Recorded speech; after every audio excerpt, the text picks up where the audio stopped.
اس نے خود کو بھلانے کی کوشش کی، مگر اس دن وہ الویہ نہیں تھا، وہ واقعی جہانزیب تھا۔ وہ کاؤنٹر کے کونے میں کھڑی بے حس و حرکت اس پر نظریں جمائے ہوئے تھی۔ وہ ایک لڑکی کے ساتھ ہنستا ہوا کاؤنٹر پر کھڑا اپنا آرڈر نوٹ کروا رہا تھا۔ امید کا دل چاہا وہ بھاگ کر اس کے پاس چلی جائے، اس سے پوچھے کہ کیا وہ اسے ابھی یاد ہے۔ اسی وقت اس کے پاس ایک لڑکی آ کر اپنا آرڈر نوٹ کروانے لگی۔ جہانزیب اب اس لڑکی کے ساتھ ایک ٹیبل پر بیٹھ کر باتیں کرتا رہا۔ وہ لڑکی اس کا آرڈر لے کر اندر چلی گئی۔ واپس آنے میں اسے 10 منٹ لگے تھے اور وہ وہاں نہیں تھا۔ اسے یقین نہیں آیا، ابھی وہ یہاں اور اب۔ امید تم ٹھیک ہو؟ اس کے ساتھ کام کرنے والی فیروزہ پوچھ رہی تھی۔ ہاں، اس نے جیسے کسی کھائی سے جواب دیا ہو۔ مگر تمہارا چہرہ اتنا زرد کیوں ہو رہا ہے؟ وہ اب اس کے ماتھے کو چھو رہی تھی۔ تم ایسا کرو، کچھ دیر اندر بیٹھ کر آرام کرو، پھر آ جانا۔ وہ اس کا بازو پکڑ کر اسے اندر لے آئی۔ وہ بہت دیر چپ چاپ اندر بیٹھی رہی۔ اسے اپنے اندر کہیں ٹیسیں اٹھتی ہوئی محسوس ہو رہی تھی۔ وہ لڑکی کون ہو سکتی ہے؟ اب وہ سوچ رہی تھی، شاید اس کی بیوی یا پھر گرل فرینڈ۔ بیوی؟ اس کے اندر ایک بار پھر ٹوٹ پھوٹ شروع ہو گئی۔ اگر میں 4 سال پہلے، تو آج اس کے ساتھ میں ہوتی، اسی طرح یہیں۔ اس کے اندر یکدم بہت شور ہونے لگا تھا۔ وہ بے اختیار رونے لگی۔ بہت دیر رونے کے بعد وہ منہ دھو کر واپس کاؤنٹر پر آ گئی۔ اس کی شفٹ ختم ہونے میں ابھی 1 گھنٹہ تھا، تب بھی اس کے پاس ایک غیر ملکی آیا تھا۔ وہاں غیر ملکیوں کا آنا کوئی حیرت انگیز بات نہیں تھی، وہاں ان کا بہت زیادہ آنا جانا تھا۔ مگر اس غیر ملکی نے انگلش کی بجائے بہت شائستہ اردو میں اپنا آرڈر نوٹ کروایا۔ ہمیشہ کی طرح اس نے ایک مسکراہٹ کے ساتھ اس کا آرڈر نوٹ کیا اور پھر کچھ دیر کے بعد آرڈر سرو کیا۔ شفٹ ختم ہونے کے بعد وہ وہاں سے آ گئی۔ اس رات وہ دیر تک بیٹھی روتی رہی۔ عقیلہ کچھ دیر اسے خاموش کروانے کی جستجو میں مصروف رہی، پھر تنگ آ کر وہ سونے کے لیے لیٹ گئی۔ انسان میں اتنی ہمت ہونی چاہیے کہ وہ اپنے لیے فیصلہ کر سکے۔ جس وقت تم اسے حاصل کر سکتی تھی، اس وقت تم کو اخلاقیات یاد آ رہی تھی، ایمان اور اسلام کی فکر پڑ گئی تھی، اور اب اسے کسی اور لڑکی کے ساتھ دیکھ لینے پر رو رہی ہو۔ آخر تم اس کے لیے کتنا رو گی؟ 4 سال ہو گئے یہ تماشا دیکھتے ہوئے۔ 4 سال تو کوئی کسی مر جانے والے کے لیے بھی نہیں روتا، اور تم ایک زندہ شخص کے لیے؟ اتنا ہی یاد آیا ہے تو چلی جاؤ اس کے پاس، اس کی بات مان لو۔ تمہارے بقول وہ تم سے محبت کرتا ہے۔ جب تم دونوں کے درمیان محبت ہے تو مسئلہ کیا ہے؟ جاؤ اس کے پاس۔ اگر اس نے اب تک شادی نہیں کی تو کوئی مسئلہ ہی نہیں، بالفرض شادی کر بھی لی ہے تو دوسری شادی کی جا سکتی ہے، اور اگر یہ بھی ممکن نہیں تو کوئی بات نہیں، شادی ہی تو سب کچھ نہیں ہوتی۔ اگر بندہ کسی سے محبت کرتا ہے تو شادی کے بغیر بھی اس کے ساتھ رہ سکتا ہے، بلکہ زیادہ اچھے طریقے سے رہ سکتا ہے۔ عقیلہ اپنے بستر پر لیٹی ہوئی بہت دیر تک بولتی رہی تھی۔ وہ خاموشی سے آنسو بہاتے ہوئے اس کی باتیں سن رہی تھی۔ اسے یاد نہیں اگلے کتنے دن وہ ہر سڑک، ہر راستے، ہر گاڑی، ہر چہرے میں اسے ڈھونڈتی رہی۔ اسے لگتا تھا وہ ایک بار پھر اس کے سامنے آ جائے گا، بالکل اسی طرح جس طرح اس دن آیا تھا۔ کاؤنٹر پر کھڑے ہو کر شیشوں سے باہر جھانکتے ہوئے ہر گاڑی کے کھلتے ہوئے دروازے سے وہ اسی کے لیے نکلنے کی امید کرتی تھی۔ اس دن وہ کاؤنٹر پر ایک کسٹمر سے آرڈر لے رہی تھی جب اس غیر ملکی نے آرڈر دینے کے بعد اچانک اس سے نام پوچھا۔ اس نے حیرانی سے اس کا چہرہ دیکھا۔ وہ کہہ رہا تھا کہ وہ روز یہاں آتا ہے اور وہی اسے اٹینڈ کرتی تھی، اس لیے وہ اس کا نام جاننا چاہ رہا تھا۔ وہ حیران ہوئی، میں اسے اٹینڈ کرتی ہوں روز؟ اس نے سوچا، مگر مجھے یاد نہیں کہ وہ الجھن بھری نظروں سے اسے دیکھنے لگی۔ مجھے جہانزیب کے علاوہ کسی دوسرے شخص کا چہرہ یاد نہیں رہ سکتا۔ اس نے دل میں اپنی کمزوری کا اعتراف کیا۔ آرڈر سرو کرتے ہوئے اس شخص نے ایک بار پھر اس سے اس کا نام پوچھا۔ اس نے اپنا نام بتا دیا۔ اس دن ہاسٹل جا کر وہ اس شخص کے بارے میں سوچتی رہی اور پھر اسے یاد آیا کہ 1 ماہ پہلے اسی شخص کی اردو سن کر وہ پہلی بار چونکی تھی۔ دوسرے دن لنچ کے اوقات میں وہ شخص پھر وہاں تھا۔ آج اس نے اسے پہچان لیا۔ پھر اس نے نوٹ کیا وہ واقعی روز وہاں آتا تھا اور اب وہ روز اس سے کوئی نہ کوئی بات کرنے کی کوشش کرتا۔ وہ جواب دینے کی بجائے خاموشی سے اپنا کام کرتی رہتی۔ ایسے رابطے بڑھانے والے کتنے سطحی ہوتے ہیں وہ اچھی طرح جانتی تھی۔ پھر اس نے اپنی شفٹ تبدیل کروا لی اور اس نے اب اس غیر ملکی کو شام کے وقت آتے دیکھا۔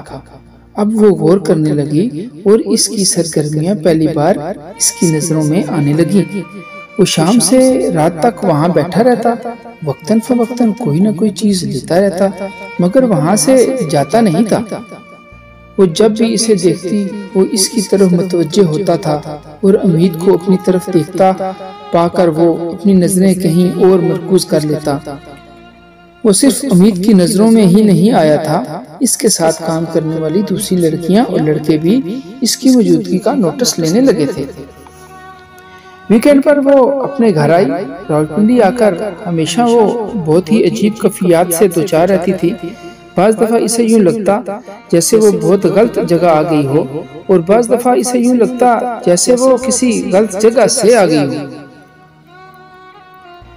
میں چاہتی ہوں اب تم لاہور سے مستقل یہاں آ جاؤ۔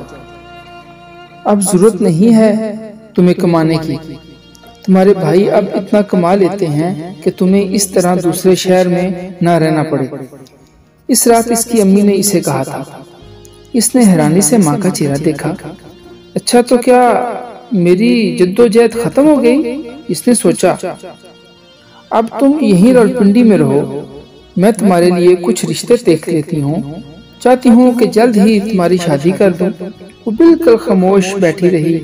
امی کچھ دیر بعد اٹھ کر چلی گئیں۔ شادی؟ کیا میں شادی کروں گی؟ جہاں زیب کے علاوہ کسی دوسرے سے؟ اب جب سب کچھ ختم ہو چکا ہے، اب کس لیے؟ خود کو دھوکہ دینے کے لیے یا کسی دوسرے کو؟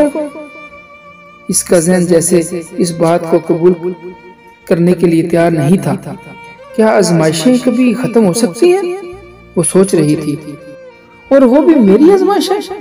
لاہور سے واپس آ جاؤ۔ کہاں؟ یہاں راولپنڈی؟ اور یہاں دوبارہ سے رشتے جوڑنے کی کوشش کروں؟ کیا امی محسوس نہیں کر سکتی کہ جہاں زیب کے علاوہ کسی دوسرے کے ساتھ رہنا میرے لیے ناممکن ہے؟ وہ 2 دن کے لیے لاہور سے راولپنڈی آئی تھی، مگر 2 دن کی بجائے 1 ہفتہ وہاں رہی۔ واپسی میں ایک بار پھر اس نے خاموشی سے امی کی گفتگو سن کر سر ہلا دیا۔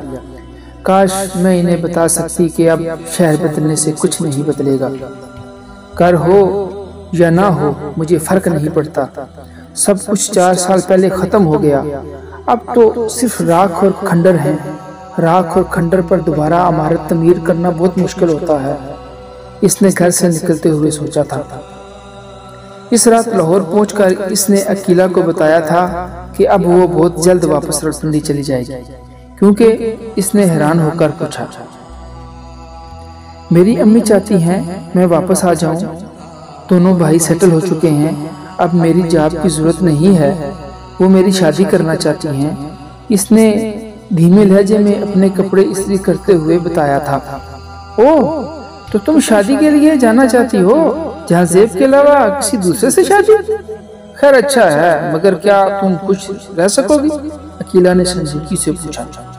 پتہ نہیں، شاید ہاں یا پھر نہیں، وہ الجھ گئی۔ تمہاری خوبی یہ ہے کہ تم کمپرومائز کر لیتی ہو، حالات سے، لوگوں سے، زندگی سے اور اپنے آپ سے۔ مجھے لگتا ہے خوش رہو یا نہ رہو مگر زندگی تم گزار ہی لوگی۔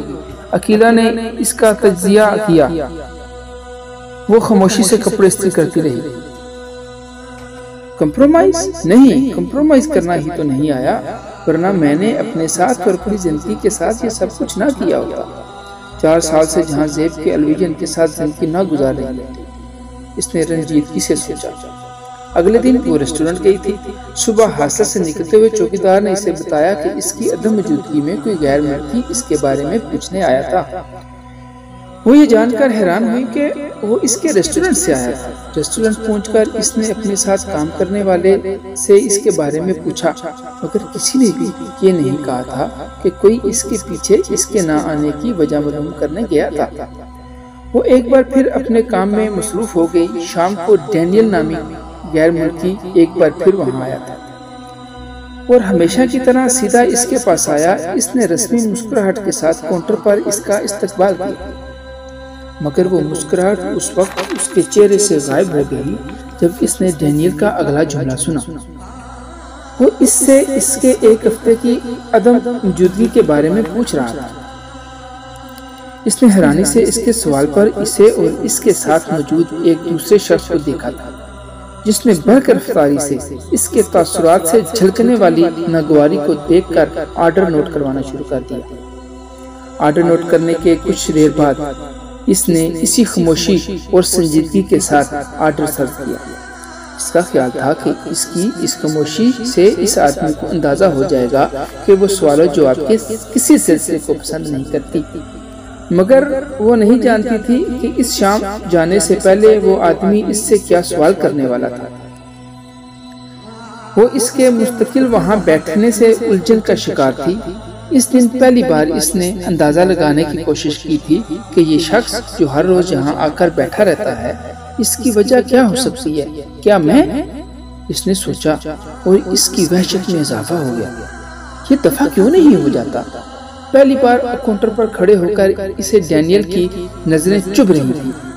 اس کی شفٹ ختم ہونے سے پہلے وہ اس کے پاس آیا اور امید سے کہنے لگا، کیا آپ مجھ سے شادی کریں؟ کیا اس شخص کا دماغ تو نہیں خراب ہو گیا؟ اس کے ذہن میں سب سے پہلے آنے والی بات یہی تھی۔ کیا میری اوقات اب یہی رہ گئی ہے کہ اس کاؤنٹر پر کھڑے کوئی بھی شخص آ کر مجھے شادی کی آفر کرنے لگے گا؟ اس نے دل گرفتگی سے سوچا اور اسے جواب میں کچھ کہنے کی بجائے وہ کاؤنٹر سے ہٹ گئی۔ اس رات ہاسٹل میں واپس جاتے ہوئے ایک جھمکا کے ساتھ اس کے ذہن میں یہ خیال آیا کہ اس کے پیچھے ہاسٹل آنے والا ڈینیل گرامی ہی تھا، اور اس خیال نے اسے کچھ اور خوفزدہ کر دیا۔ اسے یہ کیسے پتا چل گیا کہ میں یہاں رہتی ہوں اور وہ پیچھے کیوں آیا؟ مجھے اب کیا کرنا چاہیے؟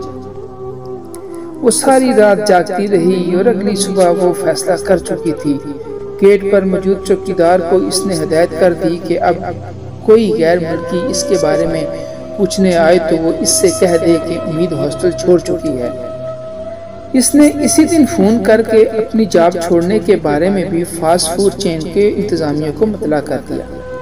اتنے سالوں سے میں اس ہاسٹل میں رہ رہی ہوں، کبھی بھی مجھے اس طرح کی صورتحال کا سامنا نہیں کرنا پڑا، اور اب اس طرح صرف ایک شخص کی وجہ سے مجھے بھاگنا اور چھپنا پڑ رہا ہے۔ آخر میں کیوں خوفزدہ ہوں اور کس چیز سے خوفزدہ ہوں؟ وہ میری مرضی کے بغیر تو مجھ سے شادی نہیں کر سکتا۔ مجھے اس کے سامنے انکار کرنا چاہیے تھا، جھڑکنا چاہیے تھا۔ وہ سوچتی اور حیران ہوتی۔ وہ اگلے کچھ دن وہیں رہی تھی، یہ سوچتی کہ اب اسے کیا کرنا چاہیے۔ کیا ایک بار پھر اسے جاب کی تلاش کرنی چاہیے، یا ٹیوشن کرنی چاہیے، یا پھر واپس راولپنڈی چلے جانا چاہیے؟ وہ بہت دن سوچ بچار میں رہی اور پھر جیسے کسی فیصلے پر پہنچ گئی۔ ہاں، مجھے اب واپس اپنے گھر، اپنے شہر چلے جانا چاہیے۔ آخر اب میں یہاں رہ کر کیا کرنا چاہتی ہوں؟ یہاں کیا ہے جس کے لیے رکنا چاہتی ہوں؟ کیا جہاں زیب؟ وہ آگے کچھ سوچ نہیں پائی۔ اسے ٹھیک سے یاد نہیں تھا اس نے کتنے سال ہاسٹل میں گزارے تھے۔ اس نے یہاں اپنی زندگی کا سب سے اچھا وقت گزارا تھا۔ یہاں اس نے خواب دیکھے تھے۔ یہاں اس نے 4 سال پہلے ہمیشہ کے لیے خواب دیکھنے بند کر دیے تھے۔ یہاں اس نے زندگی کے 4 بدترین سال گزارے تھے۔